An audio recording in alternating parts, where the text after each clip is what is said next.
Sheikh, I wanted to know if there's anything significant about those people who go to Umrah. Yani, they see people say that, like there's something significant, Allah chose them to go there and so forth. And I don't know if I believe that, I don't know because, I saw people with my own eyes there, that were in a group with us to do Umrah. And, they were missing prayers even in the Haram. They were smoking and, so forth. So like, are they really chosen or can anyone go to Umrah?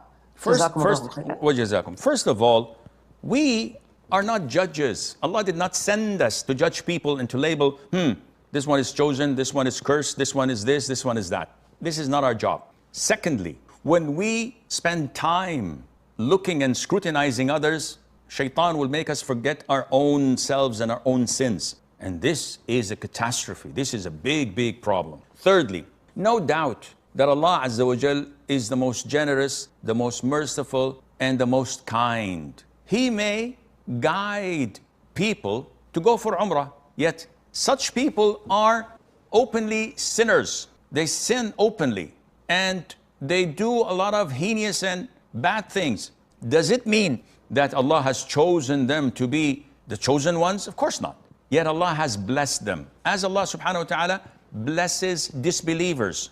Don't we have disbelievers who are multi-billionaires? Yes. Why would Allah give them so much wealth when they're evil? This is Allah's wisdom. But when Allah blesses them in this category, it doesn't mean that they're the chosen ones.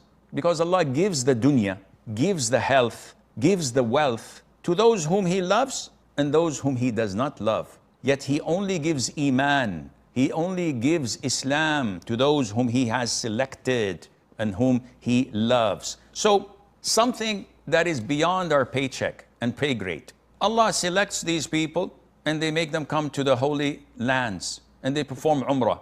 They skip prayers, they smoke, they watch movies in their hotel rooms. Do I condemn them and label them as hypocrites or this? It's none of my business. Yet Allah has favored them when He selected them to come for Umrah.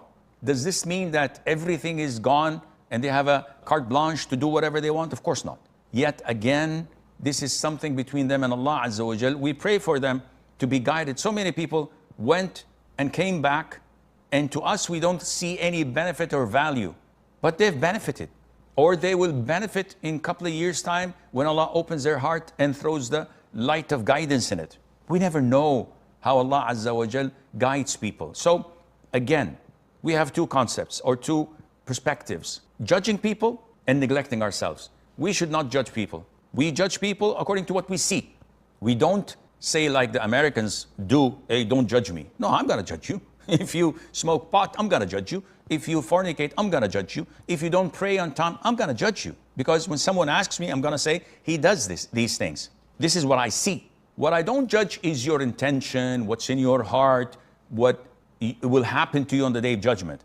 And putting this aside, I have to focus on myself. Shaitan is messing up with my head all the time. Judge people. Look at his garment below his ankle. Look at his shaven face. Look at this woman who's not wearing hijab. Look at this, look at that. So I keep on resenting people, looking down at people, thinking highly of myself. This is what Shaitan wants, and Allah Azza wa Jal knows best.